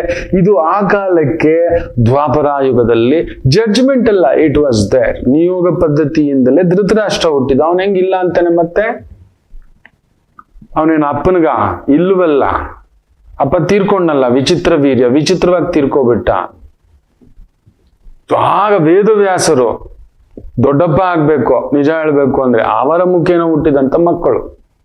ಸೊ ಅದರಿಂದ ಒಪ್ಕೊಳ್ಳೇಬೇಕು, ಒಪ್ಪದಿದ್ರೆ ಏನಾಗುತ್ತೆ? ಸೊ ಆ ನ್ಯಾಯ ಹೇಳಲಿಕ್ಕೆ ತುಂಬಾ ದೊಡ್ಡ ರಾಜನೀತಿಜ್ಞರು, ರಾಜಕೋವಿದರು, ರಾಜಕೀಯ ತಜ್ಞರು, ಋಷಿಗಳು, ತಪಸ್ವಿಗಳು, ನಾರದರ ಸಮೇತ ಬರ್ತಾಳೆ ಕುಂತಿದೇವಿ ಆ ತುಂಬಿದ ರಾಜಸಭೆಗೆ. ಒಪ್ಕೋತಾನೆ, ಇನ್ನೇನು ಮಾತಾಡೋಗಿಲ್ಲ. ಧೃತರಾಷ್ಟ್ರ ಒಳಗಡೆ ಕೊತ ಇದೇನೋ ಇದು, ನಮ್ಮ ರಾಜ್ಯಕ್ಕೆ ಇವಾಗ ತಮ್ಮನ ಮಕ್ಳಿಗೂ ಕೊಡ್ಬೇಕಲ್ವಾ? ತಮ್ಮನ ಮಕ್ಕಳು ಅಂದ್ಮೇಲೆ ಕೊಡ್ಲೇಬೇಕು. ತಮ್ಮನಿಂದ ಪಡೆದ ರಾಜ್ಯ, ಅದ್ರಲ್ಲಿ ಸ್ವಲ್ಪ ಆದ್ರೂ ಕೊಡ್ಲಿಲ್ಲ ಅಂದ್ರೆ ಇನ್ನೆಂಗೆ? ಅವ್ರಿಗೂ ಹಂಚ್ಬೇಕು ನಾವು. ಅಣ್ಣ ಅಂದ್ಮೇಲೆ ತಂದೆ ಸ್ಥಾನ. ನೋಡಿ ಆಕೆ ಕರ್ಕೊಂಡ್ ಬರ್ತಾಳೆ. ಧರ್ಮರಾಯ, ಭೀಮ, ಅರ್ಜುನ, ನಕುಲ, ಸಹದೇವ ಈ ತರ ಕರ್ಕೊಂಡ್ ಬಂದು ನಿಲ್ತಾಳೆ. ಅಲ್ಲಿ ತನ್ನ ಸ್ಥಾನವನ್ನ ಗಟ್ಟಿಪಡಿಸ್ಕೊತಾಳೆ. ಆದ್ರೆ ಅವನೆಲ್ಲಿ ಬಿಡ್ತಾನೆ ದುರ್ಯೋಧನ? ಇವ್ರು ಯಾರೋ ಬಂದ್ಬಿಟ್ರಲ್ಲೋ ನಮ್ ಜಾಗಕ್ಕೆ. ಧೃತರಾಷ್ಟ್ರ ಹೆಂಗೆ? ಧರ್ಮ ಇಲ್ಲ. ಸೊ ಅದು ಆ ಎಳೆ ಮಗುವಿನಲ್ಲಿ ಅದೇನೋ ಒಂದು ಹೇಳ್ತಾರೆ ನಮ್ ಕಡೆ, ಹಾಲು ಹಾಕೋಕೆ ಒಂದು ಕೊಡ್ತಾರೆ, ಅದರಲ್ಲಿ ಹಾಲು ಕುಡಿಸೋದು. ಆ ರೀತಿ ಎಳೆ ಮಗುವಿನಿಂದ ಹಾಲಿನಿಂದಲೇ ಅವನಿಗೆ ಬಂದ್ಬಿಟ್ಟಿದೆ. ಸೊ ನಾವು ನಮ್ಮ ಮಕ್ಕಳಿಗೆ ಮಾಡೋದಿದೆ. ನಾವು ಕುತ್ಕೊಳ್ಳೋದು, ನಿಂತ್ಕೊಳ್ಳೋದು, ಕುಡಿಯೋದು, ತಿನ್ನೋದು, ಮಾತಾಡೋದು, ಬೇರೆ ಅಭ್ಯಾಸಗಳು, ನೋಡೋದು, ಮಾಡೋದು, ತುಂಟುತನ, ಬೇರೆ ಬೇರೆ ತರದ್ದು. ಈ ತರದ ಅಭಾಸದ ಸೀರಿಯಲ್, ಅಭಾಸದ ಮೂವೀಸು, ಅಭಾಸದ ಅಟ್ರಾಸಿಟಿ ಆಗಿರತಕ್ಕಂಥದ್ದು ಏನ್ ಬರುತ್ತೆ ಹೇಳಿ ಮಕ್ಕಳಲ್ಲಿ? 4+4 10 ಬರೋದು. ಅವನಾದ್ರೂ 4+4 ಅಂದ್ರೆ 10 ಅಂದ. ಇನ್ನು ನಿಮ್ಮ ಮಕ್ಕಳು ಇನ್ನೇನನ್ನ ಆಗಬಹುದು ಬೇರೆ ಬೇರೆ ವಿಚಾರದಲ್ಲಿ. 1-2 ಸೇರಿಸ್ಕೊಂಡಿದ್ದಾನೆ ಅಷ್ಟೇ. ನಾವು ಮಾಡ್ತಿರೋ ಎಡವಟ್ಟು ನಮ್ಮ ಮಕ್ಕಳಲ್ಲಿ ನೆನ್ಪಿಟ್ಕೊಳ್ಳಿ ಮಕ್ಕಳೇ, ಪ್ರಪಾತವನ್ನ ತಂದಿಡ್ತಿದ್ದೀವಿ. ಪ್ರಪಾತವನ್ನ ಮಕ್ಕಳ ಕೈಯಲ್ಲಿ ತಂದಿಡ್ತಿದ್ದೀವಿ. ಸುತ್ತಮುತ್ತ ಏನಾಗ್ತಿದೆ ನಮ್ಮ ಮಕ್ಕಳು ಜೀನ್ಸಲ್ಲಿ ಬಂದಿದ್ದಲ್ಲ ನೋಡಿ ಎಲ್ಲ ತಿಳ್ಕೊತಿದ್ದಾರೆ. ಜಾಗ್ರತೆ ಜಾಗ್ರತೆ ಜಾಗ್ರತೆ. ಒಂದು ಪುಟ್ಟ ವಿರಾಮ ತಗೊಂಡು ವಾಪಸ್ ಬರೋಣ. ಮಾತೃದೇವೋ ಭವ. ನಮಾಮಿ ಶಂಕರ. ನನ್ನ ಪ್ರೀತಿಯ ಆಧ್ಯಾತ್ಮಿಕ ಬಂಧುಗಳೇ, ಪ್ರತಿಯೊಬ್ಬರ ಜೀವನದಲ್ಲೊಂದು ಕೆಲವೊಂದು ಪ್ರಶ್ನೆಗಳಿರುತ್ತೆ. ಉತ್ತರವಿಲ್ಲದ ಪ್ರಶ್ನೆಗಳಿಲ್ಲ. ಅಂಥದ್ದೊಂದು ಸಮಸ್ಯೆ ಇದೆಯಾ? ಜ್ಯೋತಿಷ್ಯ ಮುಖೇನ ಹಾಗೂ ಆಧ್ಯಾತ್ಮಿಕ ಮುಖೇನ ನಿಮ್ಮ ಪ್ರಶ್ನೆಗಳಿಗೊಂದು ಪುಟ್ಟ ಸಮಾಧಾನ. ಈ ಕೂಡಲೇ ಕೆಳಗಿನ ಸಂಖ್ಯೆಗೆ ಕರೆ ಮಾಡಿ, ಇಲ್ಲವೇ ವಾಟ್ಸಪ್ ಮಾಡಿ, ಹಾಗೂ ನಮ್ಮ ನಮಾಮಿ ಶಂಕರ ಯೂಟ್ಯೂಬ್ ಚಾನೆಲ್ ಮುಖಾಂತರವೂ ಕೂಡ ಸರಳ ಪರಿಹಾರವನ್ನು ತಾವು ವೀಕ್ಷಿಸಿ ಹಾಗೂ ಪಡೆಯಬಹುದು. ನಮಾಮಿ ಶಂಕರ. ನಮಾಮಿ ಶಂಕರ. ಮೂಲ ನಕ್ಷತ್ರ ತ್ರಯೋದಶಿ, ವಿಶೇಷವಾಗಿ ಮೇಷರಾಶಿ.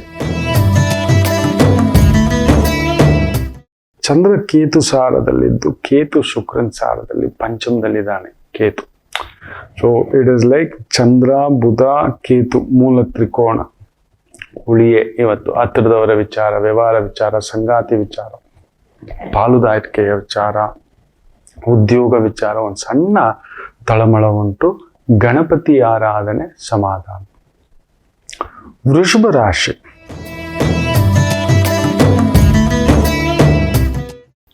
ಚಂದ್ರಾಷ್ಟಮ, ಕೇತು ಸಾರ, ಎಲ್ಲ ಬಿಟ್ಟೆಲ್ಲ ಹೋಗೋಣ ಗುರುಗಳೇ, ಏನಿದೆ ಇನ್ನೆಂಥದ್ದು, ಈ ಥರದ್ದು ಒಂದೊಂದು ಸಮಯ ನಮಗೆ ತುಂಬ ವೈರಾಗ್ಯ ಬರತಕ್ಕಂಥದ್ದು ಆಗುತ್ತೆ. ಅಂಥದ್ದೇನು ಕಳ್ಕೊಂಡಿಲ್ಲ. ನಾನು ನಿನ್ನೆ ಸಂಚಿಕೆಯಲ್ಲಿ ಹೇಳಿದ್ದೆ, ಈ ಗೋಲ ಬಹುತ್ ಛೋಟ ಹೈ, ಈ ಗೋಲೆ ಮೇ ಆಮ್ ಔರ್ ಭಿ ಛೋಟ ಹೈ. ಈ ಭೂಮಿ ತುಂಬಾ ಚಿಕ್ಕದು ಮಕ್ಕಳು. ಎಷ್ಟು ಚಿಕ್ಕದು ಅಂದರೆ ಸಮುದ್ರ ತೀರದಲ್ಲಿ ಒಂದು ಮರಳಿನ ಕಣ ನಮ್ಮ ಭೂಮಂಡಲ, ನಮ್ಮ ಭೂಮಿ. ಬೇಡ, ಒಂದು ಬೊಗಸೆ ಮರಳು ಎತ್ಕೊಳ್ಳಿ, ಅದರಲ್ಲಿ ಅದು ಭೂಮಿ, ಅದರಲ್ಲಿ ಒಂದು ಕಣ ನಮ್ಮ ಇಂಡಿಯಾ. ಇನ್ನು ಎಲ್ಲಿನ ಕರ್ನಾಟಕ, ಎಲ್ಲಿನ ಬೆಂಗಳೂರು, ಎಲ್ಲಿನ HBR ಲೇಔಟ್, ಎಲ್ಲಿನ ನಾನು ರವಿಶಂಕರ್ ಗುರುಜಿ ಕಣ ನಾನು. ಓಂಕಾರ ಈ ಟಿವಿಲಿ ಬರ್ತಿದ್ದೆ, ಕನ್ನಡ ಕಸ್ತೂರಿಲಿ ಬರ್ತಿದ್ದೆ, ರಾಜ್ ಟಿವಿಲಿ ಬರ್ತಿದ್ದೆ, ಸನ್ ಟಿವಿಲಿ ಬರ್ತಿದ್ದೆ, ಸೂರ್ಯ ಟಿವಿಲಿ ಬರ್ತಿದ್ದೆ. ನಾನು ಯಾರು ಗೊತ್ತೇನೋ? ಅವೆಲ್ಲ ಏನಿಲ್ಲ. ಒಂದು ದಿನ ಈ ಪರದೆ ಹರಿಯಲೇಬೇಕು. ಇನ್ನೊಂದು ಪೋಸ್ಟರ್ ಬರುತ್ತೆ, a poster will come back. ಇನ್ನೊಬ್ಬರದ್ದು ನೆನ್ನೆ ಯಾರ್ದೋ ಇತ್ತು, ಇವತ್ತು ನಾನಿದ್ದೇನೆ ಈ ಜಾಗದಲ್ಲಿ, ನಾಳೆ ಇನ್ಯಾರೋ ಬರ್ತಾರೆ, ಮಹಾ ವೈದಿಕರು ಬರ್ತಾರೆ, ನನ್ನದೇನೂ ಇಲ್ಲ, ಅಸ್ತಂಗತ. ಅದು ಪರದೆ ಹರಿಯುತ್ತೆ, ಆ ಪೇಪರ್ ಹರಿದು ಅದ್ರ ಮೇಲೆ ಇನ್ನೊಂದು ವಾಲ್ ಪೋಸ್ಟರ್ ಬರುತ್ತೆ. ಇದನ್ನ ನೆನಪಲ್ಲಿ ಇಟ್ಕೋಬೇಕು. ಬದುಕಿದ್ದಷ್ಟು ದಿನವೂ ಮಾನವೀಯತೆ. ಸೊ ಇವತ್ತು ಆ ಥರ ಏನೋ ಒಂದು ತಳಮಳ. ಚಂದ್ರ ಅಷ್ಟಮದಲ್ಲಿರೋದ್ರಿಂದ ಬೇರೆ ಜವಾಬ್ದಾರಿಗಳು, ಕಮಿಟ್ಮೆಂಟ್ ಏನೂ ಆಗಲ್ಲ. ಓಂ ನಮೋ ಭಗವತೆ ವಾಸುದೇವಾಯ. ಚಂದ್ರನ ಜೊತೆ ಬುಧ ಇರೋದ್ರಿಂದ ಬ್ಯೂಟಿಫುಲಿ ವಾಸುದೇವರನ್ನ ಪ್ರಾರ್ಥನೆ ಮಾಡಿ, ಶ್ರೀನಿವಾಸರ ದರ್ಶನ ಮಾಡಿ ಸಮಾಧಾನ. ದುಡುಕಿನ ನಿರ್ಧಾರ, ದೊಡ್ಡ ಇನ್ವೆಸ್ಟ್ಮೆಂಟ್ಗಳು ಬೇಡ. ಮಿಥುನ ರಾಶಿ. ಸಪ್ತಮದಲ್ಲಿ ಚಂದ್ರ ಕೇತು ಸಾರದಲ್ಲಿರೋದ್ರಿಂದ ಒಂಚೂರು ತಳಮಳವೆ. ಕೊಡೋದು ತಗೊಳ್ಳೋದು, ಸಂಗಾತಿ, ಆರೋಗ್ಯ ಇನ್ನೂ ಕಟ್ ಹಾಕದ ಹಾಗೆ. ಒಳಗಿನ ಅಂತರಾಳದಲ್ಲಿ ನೀವು ಯಾಕೋ ತೃಪ್ತಿ ಇಲ್ಲ. ಏನ್ ಗೊತ್ತರ ಮಕ್ಕಳೇ, we start accepting beautiful life. ಇದಿಷ್ಟೇ ಇದೆ ಕಣ, ಇದಿದೆ ತೃಪ್ತಿ. ಅವನದೇನಕ್ಕೂ ಆಪಲ್ ಫೋನ್ ಇದೆ ಅಂತ, ಏನೋ ಮನೆ ಅಥವಾ ಏನೋ ಮದುವೆ ಮಾಡಿಸಿದಾನೆ. ನೆನ್ನೆ ಬಗ್ಗೆ ತುಂಬಾ ಜನ ಇಟ್ಕೊಳ್ಳೋದು, ಇಡ ನಾಡಿ ಹೇಳ್ತಲೇ ಇರ್ತೀನಿ. ಈ ಇಡ ಇಲ್ಲಿ ಇಟ್ಕೋತೇವೆ. ಪ್ರಪಂಚದಲ್ಲಿ 1,00,000 ಜನ ಇದ್ದಾರೆ ಅಂದ್ರೆ 70,000 ಜನ ನಿನ್ನೆ ಬಗ್ಗೆ ಯೋಚನೆ. ನೆನ್ನೆ ಹಿಂಗಾಯ್ತು, ನೆನ್ನೆ ಹಿಂಗಾಯ್ತು. 70%, 70,000 ಜನ ನೆನ್ನೆಗೆ. ಇನ್ನು 30,000 ಇದಾರಲ್ವಾ ನಾಳೆ. ಆ 30,000ದಲ್ಲಿ 29,999 ಜನ ನಾಳೆಗೆ ಹೆಂಗೆ ಗುರುಗಳೇ, ನನ್ನ ಮಗನ್ಗೆ ಹೆಂಗೆ ಗುರುಗಳೇ, ಮದುವೆ ಮಾಡ್ತೀನ ಗುರುಗಳೇ. ಮೊನ್ನೆ 3 ವರ್ಷದ ಮಗು, ಆ ಮದುವೆ ಹೆಂಗಾಗುತ್ತೆ? ಇಷ್ಟದ ಮದ್ವೆನ ನಾವು ನೋಡಿದ್ದೆ ಮದ್ವೆ ಆಗುತ್ತಾ? ನಿಮ್ಮನೆ ಬಂಗಾರ ಆಗೋಗ ಹೀಗೆ ಹಿಂದಿದ್ದಾನೆ. ಏನಾದ್ರು ತಲೆ ಕೆಟ್ಟಿದ್ಯಾ? ಇಂಥ ವಿಚಾರಗಳು ಕೇಳಕ ಜ್ಯೋತಿಷ್ಯನ ಅವಮಾನ ಮಾಡ್ಲಿಕ್ಕೆ ಬರ್ತೀರಾ? ಮೊದಲೇ ಪುಕ್ಕಳ್ರು ನೀವು. ಹೇಳಿದ್ನಲ್ಲ, ಸಮುದ್ರ ತೀರದಲ್ಲಿ ಒಂದು ಬೊಗಸೆ ನಮ್ಮ ಭೂಮಿ, ಅದರಲ್ಲಿ ಒಂದು ಕಣ ನಮ್ಮ ಭಾರತ. ಲೆಕ್ಕ ಹಾಕೊಳ್ಳಿ. ಅದ್ರಲ್ಲಿ ಬೇರೆ ಇದೆಲ್ಲ ಕಥೆಗಳು, ಇಂಥದ್ದು ಕೆಲಸ. ಮಿಥುನ್ ರಾಶಿ ಇವತ್ತು ಅಂಥದ್ದೇ ಮಾಡ್ಕೋತು. ನಾಳೆ ಇಲ್ಲ ನಿನ್ನೆ ಈ ಥರದ್ದು ಇಟ್ಕೊಂಡು ಏನೋ ಕೊರಗ್ತಿರ್ ಬಿಡಿ. ಒಬ್ಬ 1,00,000ಕ್ಕೊಬ್ಬ ಸುಷುಮ್ನ ಇಲ್ಲಿದ್ದಾನೆ, ಆಜ್ಞಾ ಚಕ್ರ. ಬದುಕ್ತಿನ ಗುರುಗಳೇ. ಇವತ್ತಿಗೆ ಏನ್ ಕೊಟ್ಟಿದಾನೋ ಶಿವ, ಏನ್ ಕೊಟ್ಟಿದಾನೋ ಪಾಂಡುರಂಗ, ನನ್ನ ಪಾಡಿಗೆ ನಾನು ಮಾಡ್ಕೊಂಡು ಹೋಗ್ತಾನೆ. ಇವತ್ತು ಆ ರೀತಿ ಹೋಗಿ ನೆಮ್ಮದಿ. ಕರ್ಕಾಟಕ ರಾಶಿ 2ನೇ ಮನೇಲಿ ಕೇತು. ಸೊ ಒಂಚೂರು ಹುಳಿಯೇ, ಆರೋಗ್ಯ, ಓಡಾಟ, ಸುತ್ತಾಟ, ಈ ಥರದ ತಲೆ ಕೆಡಿಸ್ತಕ್ಕ ಅನಗತ್ಯ ಖರ್ಚುಗಳು ಅಷ್ಟೇ. ಅನಗತ್ಯ ಖರ್ಚುಗಳ ಭಾವ. ಇನ್ನು ವಿಶೇಷವಾಗಿ ದುಡಿತಕ್ಕೆ ತೊಂದರೆ ಏನಿಲ್ಲ. ಸಿಂಹ ರಾಶಿ ಕೇತು ನಿಮ್ಮನಲ್ಲೇ. ದಾರಿ ತೋರಿಸುವವನೇ ತಟಸ್ಥನಾಗ್ಬಿಟ್ರೆ, ಅನ್ನವಿಡುವವನ ಮನೆಯಲ್ಲಿ ಅನ್ನವಿಲ್ಲದೆ ಹೋಗ್ಬಿಟ್ರೆ, ವಿದ್ಯೆ ಕೊಡುವವನ ಮನೆಯಲ್ಲೇ ವಿದ್ಯೆ ಇಲ್ಲದೆ ಹೋಗಿಬಿಟ್ರೆ, ಒಳ್ಳೆಯದು ಮಾತನಾಡುವವನೇ ಮೌನವಾಗಿ ಬಿಟ್ರೆ, ಇವತ್ತು ಆ ರೀತಿ ಆಗತಕ್ಕಂಥ ಒಂದು ಪರಿಚಯ. ಎಲ್ಲೋ ಒಂದು ಮೌನ, ಎಲ್ಲೋ ಒಂದು ತಳಮಳ, ಗಡಿಬಿಡಿ, ಇವುಗಳ ಒಂದು ಭಾವ. ಇವತ್ತು ಗಣಪತಿ ಆರಾಧನೆ ಮಾಡಿ, ಭಗವಂತ ನೀನಿದ್ದಿ, ನೀನ್ ನಡೆಸು. ವೈದಿಕ, ಜ್ಯೋತಿಷ್ಯ, ಆಗಮ ಯಾವುದೂ ನಮ್ಮ ನಿಯಂತ್ರಣ ಇಲ್ಲ. ಒಳ್ಳೇದು ನಿನಗೆ ಗೊತ್ತಿದೆ, ಕೆಟ್ಟದ್ದು ನಿನಗೆ ಗೊತ್ತಿದೆ, ಮಾಡಿಸೋದು ನಿನಗೆ ಗೊತ್ತಿದೆ, ನಿಲ್ಸೋದು ನಿನಗೆ ಗೊತ್ತಿದೆ, ಪೂರ್ಣಗೊಳಿಸೋದು ನಿನಗೆ ಗೊತ್ತಿದೆ ಅನ್ನತಕ್ಕಂಥದ್ದು ಧ್ಯೇಯದಿಂದ ಮುಂದಕ್ಕೆ ಹೆಜ್ಜೆ ಹಾಕಿ. ಗಣಪತಿ ಆರಾಧನಾ, ಸಮಾಧಾನ.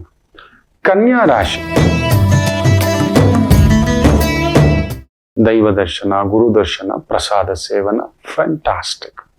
ಸ್ವಲ್ಪ ನೀವು ಹಂಗಿದ್ದಿದ್ರೆ, ನೀವು ಸ್ವಲ್ಪ ನೆನ್ನೆಗಳ ಭಾವ ಜಾಸ್ತಿ ಮಾತಾಡೋದು ಕನ್ಯಾ ರಾಶಿ.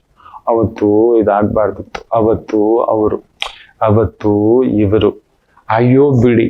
ನಾ ಹೇಳದ್ನಲ್ಲ, ಪ್ರಪಂಚದಲ್ಲಿ 99.99% ಯಾರೋ ಒಬ್ರು ಇಬ್ರು ಅಷ್ಟೇ, 1,00,000ಕ್ಕೊಬ್ಬ, ಕೋಟಿಗೊಬ್ಬ. ಉತ್ತಮನ ಬೇಸರ ಉದಯ ಕಾಲ. ರಾತ್ರಿ ಆಯ್ತು, ಬೆಳಿಗ್ಗೆ ಎದ್ದಿದ್ದ ಮರ್ತು ಬಿಡ್ಬೇಕು. ಸ್ನಾನ, ಪೂಜೆ ಅದನ್ನ ಮರ್ತು ಹೋಗ್ತಾ ಇರ್ಬೇಕು. ದುಃಖವಿರ್ಲಿ, ದ್ವೇಷವಿರ್ಲಿ, ಪ್ರೀತಿ ಇರ್ಲಿ, ಅಲ್ಲೇ ಇರಬಾರ್ದು. ತುಂಬಾ ಜನ ಮಾಡೋದೇನು ಗೊತ್ತಾ, ಅಲ್ಲಿ ನಿಂತ್ಕೋತಾರೆ. ನೀವು ನೋಡಿ, ಮೊನ್ನೆ ಯಾವುದೋ ಒಂದು ಶೂಟ್ ಔಟ್ ಆಯ್ತು, ಇನ್ನೂ ಬಿಟ್ಟಿಲ್ಲ. ಕೂಗಿಲು ಲೇಔಟ್ದು ಇನ್ನೂ ಬಿಟ್ಟಿಲ್ಲ. ನೆಹರು ಹೋಗಿ ಆಗೋಯ್ತು, ನೆಹರು ಹೋಗಿಯೇ 50 ವರ್ಷ 60 ವರ್ಷ ಆಗೋಯ್ತು, ಇನ್ನೂ ಬಿಡ್ತಿಲ್ಲ. ಇಂದಿರಮ್ಮ ಹೋಗಿ ಅಂತೂ ಆಗೋಯ್ತು 40 ವರ್ಷ, ಇನ್ನೂ ಬಿಡ್ತಿಲ್ಲ. ವಾಜಪೇಯಿ ಹೋಗಿ, ಇನ್ನು ಮನಮೋಹನ್ ಸಿಂಗ್ ಜಿ ಹೋಗಿ ಬಿಡಲ್ಲ. ಇವರಿಗೆ ಕೆಲವು ಸಮಸ್ಯೆಗಳು ಜೀವಂತ ಇಡಬೇಕು. ಇವರಿಬ್ಬರಿಗೂ ನೆನ್ಪಿಟ್ಕೊಳ್ಳಿ, ಇವರೆಲ್ಲರೂ ಒಂದೇ ಬಾಕ್ಸ್. ಒಮ್ಮೆ ಈ ಕ್ಯೂಬಾ ಅಧ್ಯಕ್ಷ ಫಿಡೆಲ್ ಕ್ಯಾಸ್ಟ್ರೋ, ಸರ್ ನಿಮ್ಗೆ ಕೆನಡಿ ಒಳ್ಳೆಯವರ, ಅಬ್ರಹಾಂ ಲಿಂಕನ್ ಒಳ್ಳೆಯವರ ಸರ್ ಅಂತ ಹೇಳಿ, ಒಬ್ರು ಲೆಫ್ಟಿಸ್ಟು, ಒಬ್ರು ರೈಟಿಸ್ಟು. ಅದಕ್ಕೆ ಫಿಡೆಲ್ ಕ್ಯಾಸ್ಟ್ರೋ ಕ್ಯೂಬಾ ಅಧ್ಯಕ್ಷ ಸುಮಾರು 60 ಬಾರಿ ಯುದ್ಧ ಡಿಕ್ಲೇರ್ ಮಾಡಿದ್ರು. ಆ ಕಾಲಕ್ಕೆ ಜಗಜಟ್ಟಿ ಆತ. ಏನ್ ಹೇಳ್ತಾರೆ ಗೊತ್ತಾ, ಶೂ ಒಂದೇ ಅಲ್ವೇನ್ರಿ ಅಂತ ಹೇಳ್ತಾರೆ. ಲೆಫ್ಟ್ ಆದ್ರೇನು, ರೈಟ್ ಆದ್ರೇನು, ಎರಡೂ ಒಂದೇ. ಸೊ ಇವ್ರುಗಳು ಅದೇ ಜಾತಿಯವರೇ ಇವರು ಅಂತ ಅಮೆರಿಕದವರ ಬಗ್ಗೆ ಫಿಡೆಲ್ ಕಾಸ್ಟ್ರೋ ಅವಾಗ್ಲೇ ಹೇಳಿರ್ತಕ್ಕಂಥದ್ದು. ಅಂತ ಒಂದು ಇದು. ಈ ರಾಜಕಾರಣಿಗಳನ್ನ ಇವರು ಅವರು ಅಂತ ಹೇಳಿ ತುಲನೆ ಹಾಕೋಬೇಡಿ ತಕ್ಕಡಿ. ಇವ್ರು ಹಾಗೆಯೇ ನೀವು ಕನ್ಯಾ ರಾಶಿಯವ್ರು ಹೀಗೆಯೇ.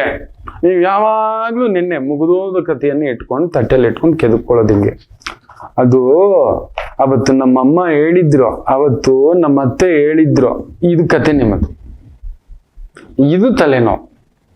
ಕನ್ಯಾ ರಾಶಿ ಇವತ್ತು ಅದನ್ನ ಬಿಡಿ ಆನಂದವಾಗಿರುತ್ತೆ. ಇನ್ನು ವಿಶೇಷವಾಗಿ ತುಲಾ ರಾಶಿ, ನೀವು ಶಿವ ನಾಳೆ ಕತೆ, ನಾಳೆ ಹೆಂಗೆ ಗುರುಗಳೇ, ನಾಳೆ ನನ್ನ ಲೈಫ್ ಹೆಂಗೆ ಗುರುಗಳೇ, ನಾಳೆ ನನ್ನ ಮನೆ ಕತೆ ಹೆಂಗೆ ಗುರುಗಳೇ. ಈ ಮಿಕ್ಕ 30,000 ಜನ ಅಂತ ಹೇಳಿದ್ನಲ್ಲ, 1,00,000 ಜನದಲ್ಲಿ 29,999 ಜನ ನಾಳೆ ಎದಕ್ಕೋದು, ನಾಳೆ ಮಗುಗೆ ಯಾವ ಸ್ಕೂಲ್ ಸೇರ್ಸೋದು, ಮಗುಗ್ ಬರ್ಡೇ ಹೆಂಗ್ ಮಾಡೋದು, ಮದ್ವೆನೇ ಆಗಿರಲ್ಲ, ಯಾವ ಕಡೆಯಿಂದ ಹುಡುಗಿ ತರೋದು, ಮಾವನ ಮಗಳನ್ನಾಗಲ್ಲ, ಅತ್ತೆ ಮಗಳನ್ನಾಗಲ್ಲ, ನಾನು ಇಷ್ಟಪಟ್ಟಿದ್ದಾಗಲ್ಲ ಅನ್ನತಕ್ಕಂಥದ್ದು. ಈ ರೀತಿಯ ಭಾವ ತುಲಾ ರಾಶಿಯವರು. ಇವತ್ತು ಅದನ್ನ ಬಿಡಿ, ನೀವು ನೆಮ್ಮದಿ, ನೀವು ನಾಳೆ ಬಗ್ಗೆ ಯೋಚನೆ ಮಾಡೋದು ಬಿಡಿ, ಖಂಡಿತ ನೆಮ್ಮದಿ ಆಗಿರ್ತಾರೆ. ಇನ್ನು ವೃಶ್ಚಿಕ ರಾಶಿ ವಿಶೇಷವಾಗಿ,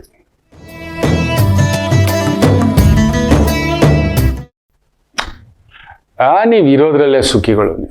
ನೀವು ಇವತ್ತು ಅದರ ತಕ್ಕಂತೆ ಇರ್ತೀರ, ಅದರಲ್ಲೇನು ತೊಂದರೆ ಏನಿಲ್ಲ, ದೈವವಿಟ್ಟಾಗೆ. ಯಾಕಂದ್ರೆ ಚಂದ್ರ ಕೇತು ಸಾರ ಅಲ್ಲೊಂದಿದೆ ಹುಳಿ, ಮನೆ ಕುಟುಂಬ ವೃತ್ತಿ, ಅಲ್ಲೊಂದೇನೋ ಒಂದು ಅಸಮಾಧಾನ, ಎಲ್ಲರನ್ನು ತೃಪ್ತಿಪಡಿಸಲು ಆಗುವುದಿಲ್ಲ. ಇದನ್ನ ನೆನಪಲ್ಲಿಟ್ಕೊಳ್ಳಿ, ಎಲ್ಲರನ್ನು ತೃಪ್ತಿಪಡಿಸಲು ಆಗುವುದಿಲ್ಲ. ಅದು ಒಂದನ್ನು ಬಿಟ್ಬಿಡಿ, ನಿಮ್ ಕರ್ತವ್ಯ ನಿಮಗೆ ಗೊತ್ತಿದೆ.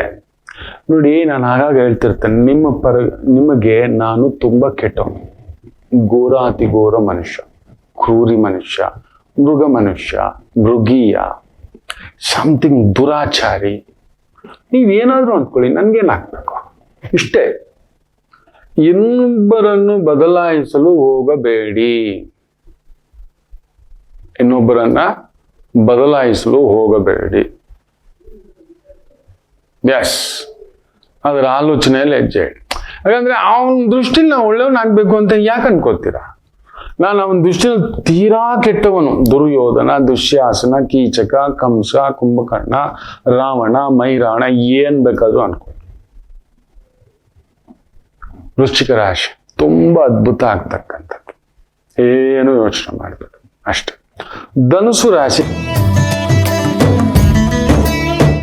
ನಿಮ್ಮನೇಲೆ ಕೇತು ಸಾರದಲ್ಲಿ ಚಂದ್ರ ಇರೋದನ್ನ ಏನೋ ಒಂಥರ ಆತಂಕ, ಮಾಡ್ತೀನ, ಆ ಕಾನ್ಫಿಡೆನ್ಸ್ ವಿಚಾರದಲ್ಲಿ ಒಂದು ಸಣ್ಣ ಎಳೆದಾಟ ಆಗ್ತಕ್ಕಂಥದ್ದು, ಮಾಡ್ತೀನ, ನೋಡ್ತೀನ, ಆಗುತ್ತಾ ಇಲ್ವಾ ಅನ್ನತಕ್ಕಂಥದ್ದು. ನೋಡಿ, ಕೆಟ್ಟದಕ್ಕೆ ಮಾಡ್ಲಿಕ್ಕೆ ಯೋಚಿಸ್ಬೇಕು, ಕೆಟ್ಟದ್ ಮಾಡ್ಲೇಬಾರ್ದು. ಕೆಟ್ಟದ್ ಮಾಡ್ಲಿಕ್ಕೆ ಯೋಚಿಸ್ಬೇಕು, ಆತಂಕ ಪಡ್ಬೇಕು, ಗಾಬರಿ ಪಡ್ಬೇಕು. ನಾವು ಮಾಡೋದಿಲ್ಲ, ಆದ್ರಿಂದ ಕೆಟ್ಟದ್ ಮಾಡೋದು ಬರೋದಿಲ್ಲ, ಯೋಚನೆನೂ ಇಲ್ಲ. ಧೈರ್ಯವಾಗಿ ನಿಮ್ ಕೆಲಸ ಕಾರ್ಯ, ದೈವದ ಮೇಲೆ ನಂಬಿಕೆ ಇಟ್ಟು, ಒಳ್ಳೇದಲ್ವಾ, ಧೈರ್ಯವಾಗಿ ಹೋಗಿ ಎಲ್ಲಾಗ. ಇನ್ನು ಮಕರ ರಾಶಿ,